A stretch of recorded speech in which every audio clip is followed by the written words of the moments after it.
جی تو ناظرین، سن میرے دل ڈرامہ میں اب تک ہم نے دیکھا کہ صدف جاتی ہے بلال کے پاس. اس کو صدف کے آنے کی امید نہیں ہوتی، اس لیے وہ بہت حیران ہوتا ہے. عمار کافی پریشان ہوتا ہے کیونکہ اسے پتا ہوتا ہے کہ صدف کو 7 سے 8 کروڑ روپے چاہیے اور وہ اس وجہ سے یہاں پہ آئی ہے. وہ حشمہ سے اس بارے میں بات کرتے لیکن حشمہ کہتی ہے مجھے اب بھی یہی لگتا ہے اس نے تم سے مذاق کیا تھا.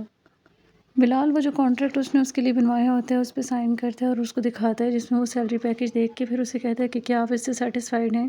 جس کے بعد صدف کہتی ہے نہیں، مجھے اور بھی پیسے چاہیے، مجھے تو 7 سے 8 کروڑ روپے چاہیے. یہ بات سن کر وہ بھی کافی حیران ہوتا ہے. پھر وہ کہتی ہے کہ ان پیسوں کے بدلے آپ مجھ سے جو کرنے کو کہیں گے میں سب کچھ کرنے کو تیار ہوں، میں کچھ بھی کر سکتی ہوں ان پیسوں کے لیے اور مجھے یہ پیسے چاہیے. بلال اس سے پوچھتا ہے کہ کیا کوئی مسئلہ ہے، جس کے بعد وہ کہتی ہے کہ ایسے کوئی بھی بات نہیں، اور اگر ایسا کوئی مسئلہ ہو بھی تو کس کی زندگی میں مسئلے نہیں ہوتے، پریشانیاں تو سب کی زندگی میں ہوتی ہیں. ساتھ ہی وہ کہتی ہے کہ مجھے آپ سے کوئی ہمدردی نہیں چاہیے اور نہ ہی مجھے آپ سے لون چاہیے، کیونکہ میں اتنی جلدی لون آپ کا واپس نہیں کر پاؤں گی، تو مجھے یہ 7 سے 8 کروڑ روپے چاہیے، لیکن اس کے بدلے میں کچھ بھی کرنے کو تیار ہوں. بلال صدف کی یہ بات سن کر کافی زیادہ حیران ہوتا ہے اور ساتھ ہی غصے میں بھی آتا ہے. پھر وہ اس سے پوچھتا ہے کہ آپ کے ابا نے میرے بارے میں کیا بات کی، جس کے بعد وہ کہتی ہے ابا نے تو کچھ نہیں بتایا، لیکن میں نے آپ کے بارے میں سنا ہے. وہ کہتا ہے کیا سنا ہے؟ یہی کہ میں شراب پیتا ہوں اور میرے لڑکیوں سے تعلقات ہیں. اس کے بعد بلال عبداللہ چیک بک پہ چیک کاٹتا ہے 8 کروڑ کا اور وہ اس کو دے دیتا ہے اور ساتھ ہی اسے کہتا ہے کہ میں مرزا نامدار کے لیے کچھ بھی کر سکتا ہوں.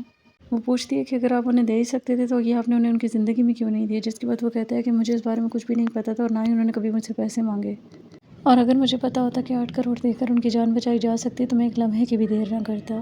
اس کے بعد صدف اپنا کانٹیکٹ نمبر انہیں دے کر وہاں سے چلی جاتی ہے.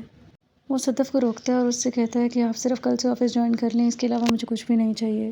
صدف جیسے ہی باہر آتی ہے تو عمار اس کا انتظار کر رہا تھا. وہ عمار سے پوچھتی ہے کہ تم یہاں کیوں کھڑے تھے، جس کے بعد وہ اسے کچھ پیسوں کا بتاتا ہے کہ میں 25-30 لاکھ کا انتظام کر سکتا ہوں، لیکن وہ کہتی ہے کہ اب مجھے اس کی ضرورت نہیں، مجھے 8 کروڑ کا چیک مل گیا ہے. پھر وہ اس سے پوچھتا ہے کہ اس نے تمہیں کیسے 8 کروڑ کا چیک دے دیا صرف 30 منٹ کی ملاقات میں، کیا حشمہ بھی مانگے گی تو وہ اس کو یہ چیک دے دے گا. جس کے بعد صدف اسے کہتی ہے کہ میرے ابا نے اپنے 30 سال اس کمپنی کو دیے اور وہ کچھ بھی کر سکتا ہے ان کے لیے.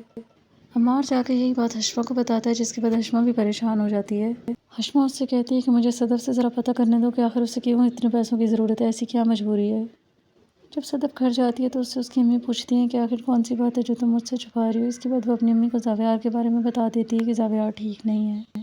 تو کیا صدف ان پیسوں سے زاویار کو بچا پائے گی یا نہیں، یہ ہمیں دیکھنے کو ملے گا اس ڈرامے کے آنے والی ایپیسوڈ میں. تو دیکھتے رہیے ڈرامہ سیریل سن میرے دل، اور مزید اپڈیٹس کے لیے میرے چینل کو لائک اینڈ سبسکرائب ضرور کریں. اللہ حافظ.